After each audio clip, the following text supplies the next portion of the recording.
A Deus seja a glória, a Deus. Toca ao nosso coração. Eu tenho muita dificuldade de louvor, hino não. Porque os louvores, esses louvores novos, eles são muito egocêntricos. São louvores que mexem muito mais para o prazer da população que ali está e daquele que a escreve. Já os louvores antigos, nós chamamos de clássicos hoje, porque, como eu falei, décadas que eles estão aí prosseguindo, são hinos que falam ao nosso coração. Esse hino mesmo que foi louvado aqui é um hino que ele rompeu barreiras. Feliciano Amaral, por aí afora, Chico Carvalhais e outros hinos que, quando a gente ouve esses hinos, a gente sente a presença de Deus. Temos algumas rádios que se denominam rádios evangélicas, mas na verdade hoje elas só tratam de políticas e bel prazer da própria rádio. E aí você às vezes vai numa rádio AM, e você vai perceber que não tem tanta parafernália e vários louvores, mais lindos louvores e palavras. Então, esse trabalho, o que me falha a memória, quem iniciou esse trabalho foi Pedro Paulo Anastácio, não foi? Eu fui pregar no trabalho desse lá na ilha, lá na Barra da Tijuca. A Assembleia de Deus da Barra da Tijuca, eu fui pregar esse trabalho. Na verdade, quem estaria pregando nesse trabalho era o pastor Marco Batista, a convite daquele rapaz que foi para Portugal, que ficou com a gente aqui, Moisés. Aí eu fui preguei lá na Barra, no trabalho dos clássicos. E Pedro Paulo Anastácio, a mesma coisa que é aqui, ele era, porque ele gosta de cantar esses hinos. Então é um hino bonito. A igreja também está muito bonita, né? Aqui, colocaram o piso novo. Né? Legal. Abre aí, Mateus 14, 22. Eu confesso a vocês que eu tinha separado uma mensagem baseada nos clássicos. Preparei uma mensagem, deixei pronta. E aí, quando eu estava em casa hoje pela manhã, eu falei, eu preparei a mensagem, esse não é eu não preparo a mensagem. Quem trabalhou comigo aqui, trabalhei aqui 5 anos, eu não preparo mensagem. Eu tinha preparado uma mensagem quando Davi tocava para Saul, para acalmar Saul, o espírito que atormentava Saul. Fiz a mensagem toda a mensagem. E aí eu falei, Deus falou comigo, essa mensagem você não vai pregar, cara, porque você não prepara a mensagem. Prega o que eu vou te dar. E aí, à tardinha agora, Deus foi e me deu essa mensagem aqui. E eu peço que você preste atenção. Mateus 14, 22. Logo em seguida, ordenou Jesus aos seus discípulos que entrasse no barco e fosse adiante para o outro lado, enquanto ele se despedia da multidão. Despedida a multidão, ele subiu ao monte para orar em particular. Ao cair a tarde, estava ali sozinho. Entretanto, o barco estava no meio do mar, atingido pelas ondas, porque o vento era contrário. Na quarta vigília da noite, dirigiu Jesus a eles, andando sobre o mar. Os discípulos, vendo caminhar sobre o mar, assustaram-se, dizendo, é um fantasma, e gritavam de medo. Jesus, porém, imediatamente lhe disse, coragem, sou eu, não tenho medo. Respondeu-lhe Pedro, Senhor, se és tu, manda-me ir contigo sobre as águas. E ele disse, vem. Pedro, descendo do barco, andou sobre as águas para ir ter com Jesus. Mas observando o vento forte, teve medo e começou a afundar. E clamou, Senhor, salva-me. E clamou, Senhor, salva-me. Eu quero pedir mais um pouco a sua atenção, nós vamos orar, para que eu possa trazer essa mensagem, serei bem rápido, porque já ouvimos hinos, já ouvimos oportunidades propícias aqui que falam ao nosso coração, mas se tem uma coisa que eu sempre digo aonde estou, é a prioridade na palavra. Não importa aquele que vai trazer o sermão, Não importa da forma que será o esboço, a técnica, mas a mensagem de Deus, ela tem prioridade para o resultado que está sendo enviado. Da mesma forma que vocês pararam para ouvir os hinos, Deus ele quer que você preste atenção nessa mensagem. Feche teus olhos. Por favor, meu amigo Jesus. Nós queremos agradecer ao Senhor pelo privilégio de estarmos na sua casa, porque, na verdade, se estamos aqui, porque o Senhor aqui está. Por isso, fala conosco através da tua palavra. Derrama sobre nós a tua mensagem. Nos ajude a seguir mais um pouco adiante nesse mundo tão nebuloso, de tantas lutas, de tantos problemas. Mas fala conosco. Em nome de Jesus. Amém. Amém. Amém. Esse texto que nós lemos é um texto muito simples, muito fácil na sua interpretação.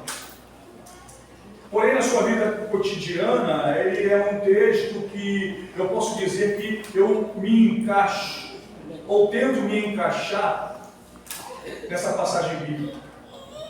O que mais a gente vê hoje, e nós estamos falando hoje do culto de classe, é que o melhor lugar do mundo, isso é uma coisa falada, é a igreja. Que dentro da igreja é gostoso, que dentro da igreja é bom estar, que dentro da igreja há fartura de alegria. Parece até que quando se fala de igreja, se fala de um pedaço do céu. E como pode se falar de um pedaço do céu quem nunca foi lá? É bem notório que na igreja todo mundo é santo e que na igreja ninguém tem imperfeições. Esse capítulo que nós lemos vai narrar o barco como sendo a igreja. Nós podemos fazer assim a analogia. E vai narrar os discípulos como os cristãos. O texto é muito simples na sua teoria e prática, que Jesus ele vai orar, enquanto os discípulos permanecem no barco, ou pescando, ou conversando, ou fazendo qualquer outra coisa que não cabe a mim dizer, porque eu não estava lá. Só que quando Jesus se aproxima, retornando do seu oráculo, da sua oração, os discípulos que se diziam conhecer Jesus, se diziam conhecer, eles têm medo. E ao ter medo, em vez de reconhecê-lo, eles pensam que ali estava vindo um fantasma, uma pessoa desconhecida. E o texto é muito simples em sua narrativa, porque se eles eram discípulos, eles deveriam conhecer o jeito do seu mestre. Eles deveriam conhecer o jeito do seu líder. Eles deveriam conhecer a maneira até mesmo de andar. Mas só que eles não reconheceram e acharam que era um fantasma. Essas coisas têm acontecido também dentro da igreja. Pessoas aqui dentro, queridas, lindas, mas talvez você seja um fantasma para o seu irmão que está do seu lado. Talvez você que está dentro dessa embarcação chamada Eclésia, tirados para fora, dentro da igreja, por algum motivo de afastamento, você tornou-se um fantasma para a pessoa que está do teu lado. Ou por um motivo ou outro. Talvez foi a embarcação muito cheia, ou o vento que soprou, que fez com que aquele que estava do seu lado visse você como um fantasma. Ele não reconheceu você como um ser humano. Ele não reconheceu você como um irmão. Nem reconheceu você como líder. O texto abrange um leque de conhecimento e cada vez que eu leio a Bíblia, eu começo a perceber que realmente a palavra de Deus ela é tão eficaz e transformadora que se ela não existisse, eu não sei o que seria de mim. Os discípulos olham e não reconhecem Jesus. Quem sabe eu conheço você há muitos anos. Conheço a tua família. Já fui na tua casa. Já sentei na sua mesa. Já almocei contigo. Mas o vento soprou e eu olho para você hoje como um fantasma. Eu não te conheço. Quem sabe na vida cotidiana, no evangelho pregado, Da boca para fora, nós somos uma atalaia. Pense. Somos como ponte que levam vida onde não tem vida. Somos como pessoas em que, ao olhar para o nosso semblante, um sorriso esplêndido no nosso rosto demonstra aquilo que nós não somos. Jesus está junto com esse povo. Se você parar para prestar atenção, a conversão de Pedro, Tiago e João, ela só vai acontecer após a morte de Jesus. Eles estavam com Jesus, andaram com Jesus, comeram com Jesus, mas não eram convertidos a Jesus. Foi necessário sofrimento, tribulações e angústia para que eles pudessem reconhecer que aquele homem que andou com ele, que os ensinou, era o Verbo de Deus, o Cristo, o Pai eterno, o Deus longânimo e eternal, sereno na terra. Aleluia. Agora Pedro percebe que aquele que está vindo não é um fantasma. Quem era Pedro? Sisudo em palavra, bronco, brigando, prepotente. Talvez Pedro fosse um dos discípulos mais difíceis de lidar, porém sincero. Lidar com pessoas sinceras é bom, que ele não vai ter pena de dizer no seu rosto quem você é e quem você pode ser. Lidar com pessoas sinceras é bom, que você não vai aguardar um abraço mentiroso dele ou dela. Você sabe que aquilo é verdade que está acontecendo ou não. Pedro reconhece aquele homem e ele se levanta. Todos ficaram sentados. Nenhum deles se levantou, nenhum deles dirigiu a palavra. Mas o sisudo Pedro, que cortou a orelha de mal, o Pedro brigão, o Pedro que briga com Paulo de Tarso por causa de João Marcos, o Pedro que quando Paulo se converte, ele titubia Paulo, porque não conhecia o reconhecimento de Paulo, a ponto de Paulo ter que brigar com Pedro, e o conhecimento que vinha do céu. Aquele era Pedro. Pedro não era uma pessoa fácil de lidar, mas era sincero, era verdadeiro. E a gente aprende na vida cotidiana do Evangelho hoje, esse Evangelho que são pregados aí, o Evangelho mentiroso, é o Evangelho de mentira, de pintura. Que você é bênção, vaso, manto, glória. Que você é uma luz que brilha no escuro. Que a tua voz é um querubim cantando. E você é algo que eu sempre quis. Na verdade, colocamos palavras no nosso coração que ela não está. Na verdade, vivemos com aquilo que é uma utopia. Aí Cristo diz: eu conheço o teu coração por dentro e por fora. Eu te sono. Eu sei quem tu és, desde o ventre da tua mãe. Conheço o teu andar, o teu caminhar. Conheço o abrir dos seus olhos, o abrir da sua boca, o seu pensar, o seu agir.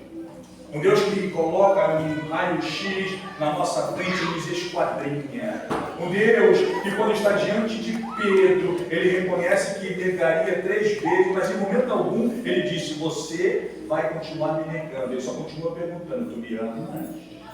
E Pedro dizia: Senhor, tu me amas? Sim, Senhor, eu amo. Quando Jesus faz a retórica final, ele acredita que é uma paulatina passagem. Jesus fala e pergunta: Pedro, tu me amas? Pedro fala e não responde. Senhor, tu o sabes. Difícil você dizer para uma pessoa que você ama quando aquele amor não é um amor verdadeiro. Difícil você dizer para a pessoa que você gosta dele quando aquele gostar não é um gostar original. Foi um gostar pela circunstância, foi um gostar pelo momento, foi um gostar pela vida, ou melhor, foi um gostar que aconteceu, mas não foi um gostar verdadeiro. Um gostar verdadeiro, por mais que ele seja machucado e ferido, ele permanece vivo. Um gostar verdadeiro, por mais que ele seja ludibriado pelas mentiras e o abraço, ele está ali dentro, doendo, mas ele é verdadeiro, ele é sincero. Pedro agora se levanta e pergunta: se tu és o Cristo, o Filho de Deus, deixe-me ir contigo, ou até onde você está. Parece fácil dizer isso, né, filho? É tão fácil a gente falar, mas eu vejo coragem em Pedro. Vejo sinceridade em Pedro. Eu vejo fé em Pedro.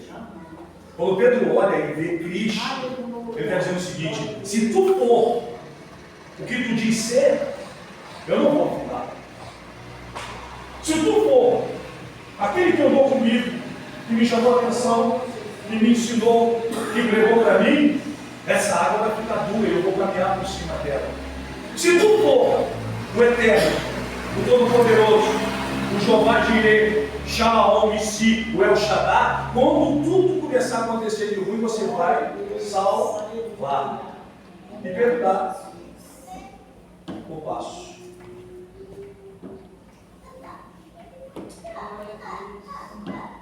A embarcação ficou como vocês estão, aguardando o acontecimento. Pelo caminho, Pedro dá passo e vai até Jesus. Quando Pedro caminha e dá passo, Pedro vai até Jesus, a natureza do homem que está dentro de Pedro olha para ele e fala assim: rapaz, o que está acontecendo aqui é sobrenatural. Você não pode caminhar sobre. Pedro olha para o seu problema, olha para a sua dificuldade. Quando ele percebe que o que estava acontecendo não era natural, Pedro afunda. Quando Pedro estava afundando, ele só tinha uma coisa a fazer: clamar o nome de Jesus. Na hora que Pedro clama o nome de Jesus, as mãos do Todo-Poderoso o segura e te levanta do chato de lama, do poço, do abismo mais seco e ordinário, e traz de volta para você retorna para a embarcação, o Cristo ressurreto, o Verbo, o Pai, o amigo, diz: homem de pequena fé. Eu trago 3 estratégias de um homem poderoso chamado Pedro. A primeira dela é que Pedro deu o primeiro passo. Pedro não quis ficar naquela embarcação fedida. Pedro não quis ficar misturado com aquele povo medroso que não tinha coragem de sequer dar o primeiro passo para a vitória. Pedro olhou para dentro dele e pensou: se eu sirvo a um Deus verdadeiro, a um santo líder, eu tenho que pelo menos tentar sair desse buraco e dessa vida medíocre que eu vivo. Se eu não colocar os meus pés para fora dessa embarcação, eu nunca vou saber como é do outro lado. Se eu não tentar ir ao encontro do Mestre, abraçar o Mestre, eu nunca irei receber a minha cura espiritual. Se eu continuar preso, aonde todos me olham como se eu fosse o que eu nunca fui, eu vou morrer aqui dentro como um saco dentro do buraco. Pedro dá um passo. Pedro caminha. Pedro teve coragem de fazer o que talvez eu e você nunca faria, porque quando estamos em local de conforto, não queremos sair dali para nada. Quando estamos sentados em uma mesa com fartura de comida, com a saúde repleta de bênção, com os filhos e a família toda em paz, tudo que está ao nosso redor está bom. Quando a minha vida, o meu cotidiano, o meu emprego, o meu salário está legal, eu não me preocupo com ninguém que está ao meu lado. Só que Pedro pensou o seguinte: eu não posso permanecer nessa embarcação, porque aqui dentro estão os discípulos, os que foram chamados. Lá fora há um povo precisando de um abraço, de uma luta, de uma libertação. Se aquele que está me chamando é Cristo, eu irei ao encontro dele. Pedro foi. Pedro foi como um homem corajoso, como um homem pecador, como um homem tricotômico de corpo, alma e espírito. E Pedro, quando percebeu que estava afundando, a única estratégia que ele teve foi clamar o nome do Pai. Mas Pedro foi. Pedro quis sair, ele quis ver como era do outro lado, ele quis ver como era caminhar sobre as águas, ele quis ver como Jesus iria lhe receber, se deixaria ele morrer ou não. O que me chama a atenção na Bíblia, e em algumas passagens, é que a embarcação sequer alguém gritou: Pedro, nós vamos jogar a boia para você! Pedro, segure minhas mãos! Ninguém se mexeu. Pareciam que queriam ver aonde Pedro iria estar. Pareciam que estavam aguardando Pedro afundar e morrer. No barco havia cordas. Era uma embarcação. Era a obrigação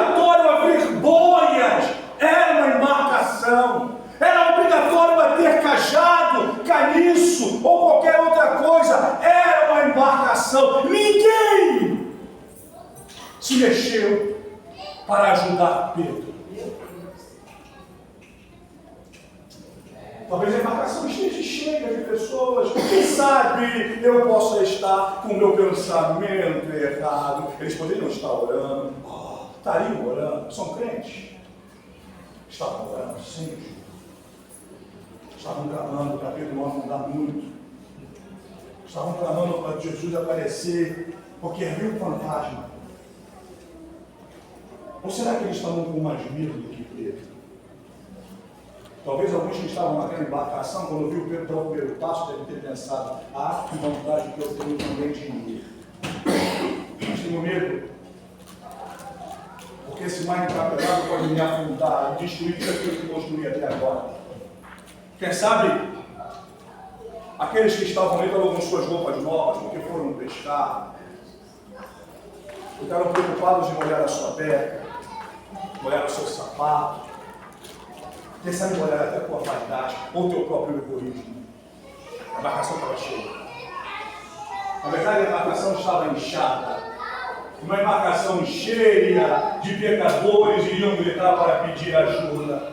Uma embarcação cheia de pessoas que amam Cristo não iriam deixar Pedro afundar. Eles iam fazer corrente humana, um agarrar na mão do outro, estender a mão e ir buscar o Pedro que estava afundando. Parece que a igreja tem algo a ser semelhante. Só se dão conta daquele que está afundando quando ele está morto. Aí um dia que tem uma reunião, vamos falar, temos que fazer o evangelismo. Vamos na casa de Ciclano, que há 40 anos não aparece aqui, está no fundo do poço. Ou já foi resgatado. Lembramos das pessoas quando somos obrigados, mas não quando o nosso coração sente. Não quando eu. Lembro quando estou triste, ou então quando as coisas boas que foi feita me fazem lembrar. Mas não como deveria ser. É interessante você reparar esse texto, que Pedro vai me dar uma outra lição. Pedro não teve medo. Pedro não teve medo de morrer, Pedro não teve medo de ir sozinho, Pedro não teve medo de cair, mas ele foi. Existe em nosso meio cristão, e eu prego só para crente, eu percebo, que minha avó dizia quando eu era garoto, farinha pouca, na minha opinião, não tem medo. Primeiro eu, depois a minha família, depois os meus filhos, meus primos, e se sobrar, eu dou um pouco para você. Pedro está naquela embarcação percebendo que não há mudança. 3 anos na mesma embarcação não havia mudança. 3 anos ali dentro não havia união, não havia coinonia, não havia harmonia. Aí Pedro agora faz o seguinte: eu vou lá fora, ver como é que está lá. Pedro dá um passo para encontrar pessoas feridas que precisavam ouvir a verdadeira mensagem de Deus. O Cristo que eu conheço, ele não tem rótulo, não tem igreja, não tem. Ele é Cristo. Ele nasceu de uma virgem sem ter sido tocado e de um pai que ninguém nunca viu. João 3,13. Ninguém nunca viu a Deus. Mas quando eu digo que eu amo Cristo, eu abro minha boca e digo: eu amo Jesus. Mas eu não amo talvez o que afundou, que está comigo. Talvez isso seja um clássico. Talvez seja um hino ecoado em décadas e décadas e décadas e décadas. E talvez o tom desse hino seja uma coisa só: Jesus, salva-me!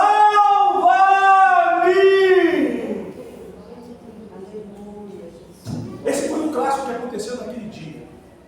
Salva-me! Alguém deve ter pego a guitarra e falou: que tom é esse? Isso é um fá. Não, isso é um dó. Não, isso aí é um si bemol.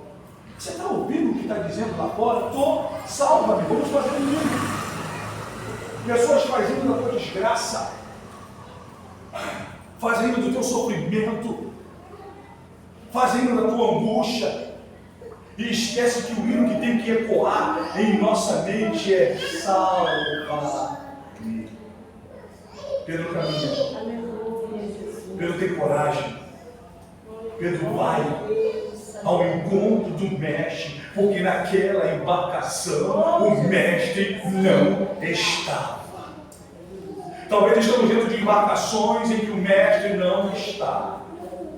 Talvez estamos dentro de embarcações em que está tudo muito bom, está tudo muito bonito, mas não tem cristianismo, não tem amor, não tem sinceridade, não tem verdade. E Pedro faz o seguinte: eu preciso sair dessa embarcação para encontrar o meu Deus. E o Deus de Pedro estava na frente dele e dizendo para ele: homem de pequena fé.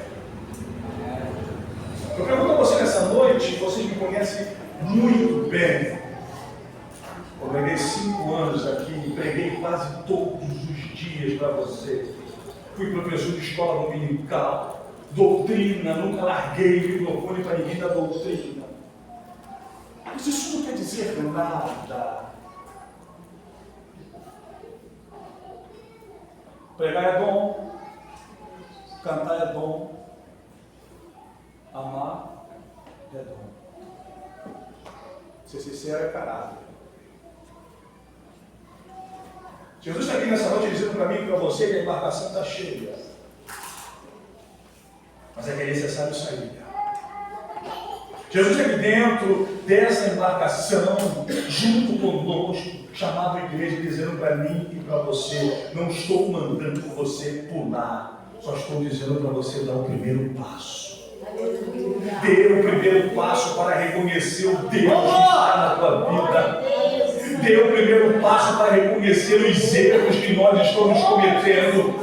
Dê o primeiro passo para perceber que lá fora também tem pessoas precisando de você. Dê o primeiro passo para entender que Deus não só está aqui, mas Ele está acolá onde se tem amor. Dê o primeiro passo e perceba que precisamos mudar.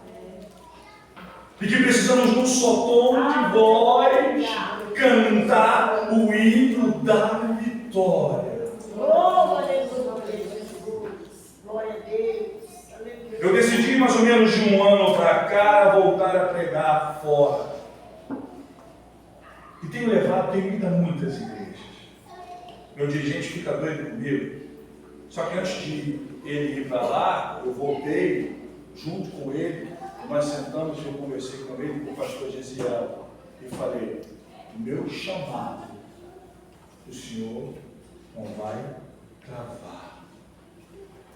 Meu chamado é pregar, é ensinar, o seu é pastorear. Todas as vezes que eu tiver um convite, seja ele sábado, domingo, segunda ou terça, eu irei com a tua bênção. Quando foi nesses dias, ele falou para mim e falou: de fato, Deus quer você pregando. Porque a embarcação está cheia de defuntos.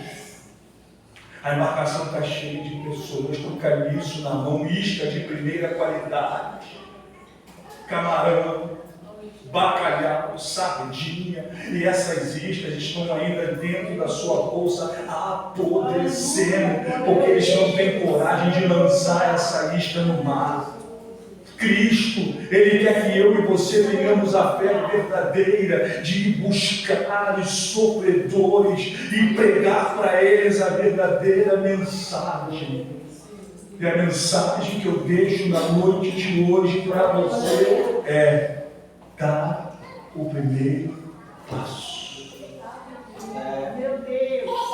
Dê o seu primeiro passo, abandonando o orgulho.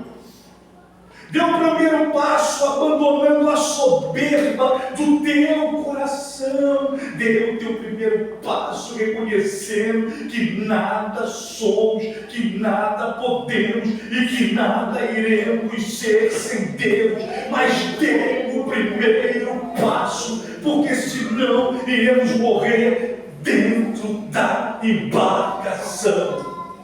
Eu tenho 300 anos de igreja, eu tenho 400 anos morrendo dentro da embarcação. Mas eu tenho um papapá e que pipipi morrendo dentro da embarcação.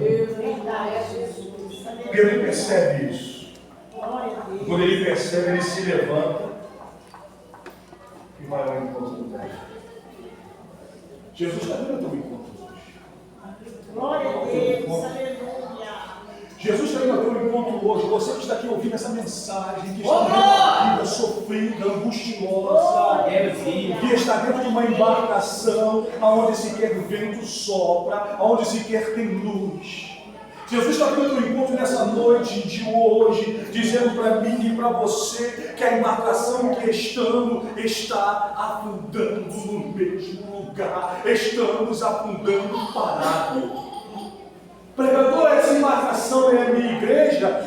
Não, essa embarcação é o teu coração que precisa de renovo. Essa embarcação é a tua alma que está ferida e machucada. Essa embarcação é a vida que você está vivendo, que ainda não conseguiu acordar para a gloriosa presença de Deus.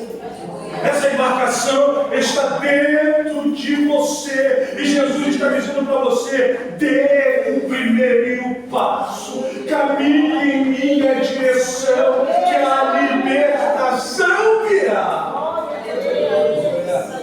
A libertação da alma, do corpo cansado, da mente pesada, de pessoas que vêm ao culto como um peso nas costas, que fica contando no relógio a hora do culto terminar, porque não aguenta mais, não tem mais desejos de louvar, não tem mais desejo de cantar, sequer abre a Bíblia para separar uma mensagem, não estuda mais a palavra, está dentro da embarcação, morrendo, ferido, sofrendo.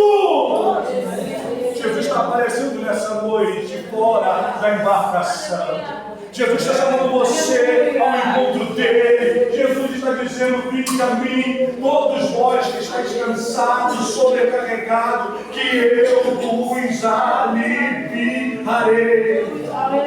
O Cristo que eu conheço, ele sonda corações feridos, mentes feridas. Pedro era um discípulo do Mestre. João era um discípulo do Mestre. Tiago era um discípulo do Mestre. Estavam na mesma embarcação, mas ninguém cantava hino algum. Não havia aplausos, não havia glória a Deus, não havia harmonia. O texto diz que Jesus vai orar sozinho, porque eles não estavam mais buscando. Jesus se enche de Deus, sendo Ele o próprio, retorna aos discípulos e eles estavam moribundos, mortos e vazios. Quando Ele se apresenta, nem reconheceram quem Ele era. Crentes vazios, crentes sem presença de Deus, crentes sem harmonia, dentro da embarcação, sem reconhecer o próprio Cristo. João escreve: eis que estou à porta e bato. Se alguém ouvir a minha voz e abrir a porta, eu entrarei, sentarei e cearei contigo. João está descrevendo que o Mestre também estava do lado de fora. Porque talvez aqui dentro esteja de julho o sol. Meu coração só tem espaço para Júlio, para a Norma e para a Juliana.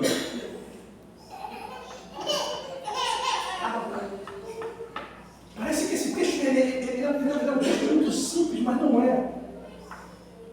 Porque o texto vai apresentar a igreja como uma embarcação cheia ou inchada, e o dono da festa do lado de fora. Onde já se viu o dono da festa estar do lado de fora?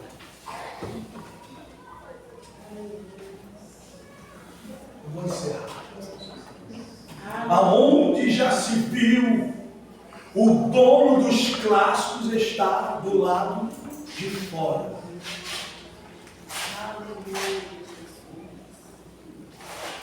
Aonde já se viu o líder espiritual estar do lado de fora? Pedro reconhece isso, porque na embarcação estava vazia, estava oca, maltrapilha.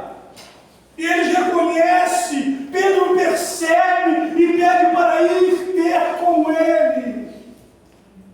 E a resposta correta, que a embarcação estava fraca, é que quando Pedro afunda, Jesus diz: homem de pequena fé. Se a fé dele estivesse explodindo, Jesus diria: homem de muita fé. Nessa noite eu pego para quem está fora da embarcação. Como é ruim ficar fora da embarcação. Fora da embarcação no frio é forte.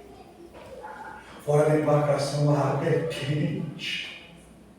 Fora da embarcação os abraços são gelados, as noites são longas, o abismo é profundo. Fora da embarcação você não encontra Jesus. Mas quando você percebe que o dono da embarcação está do lado de fora, querendo te levar para dentro, você dá um passo para ele. Jesus está dizendo para você que hoje, dê um passo para a embarcação espiritual da tua vida.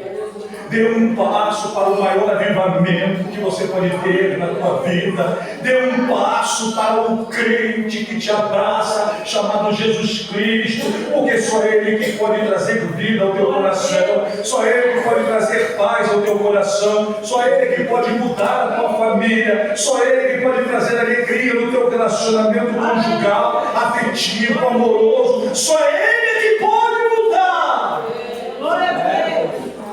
a tua história. Tocou-me.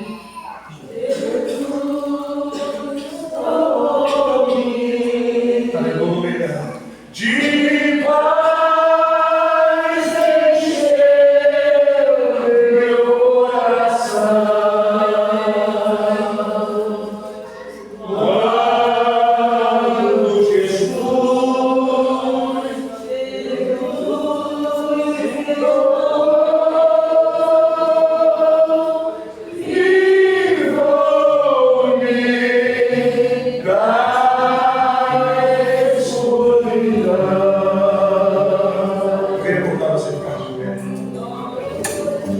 Jesus está aqui nessa noite. Jesus conhece o teu coração, sabe como é que está a tua vida. Jesus sabe que o negócio não está bom, você também sabe. As tuas noites têm sido longas, os teus dias amargos.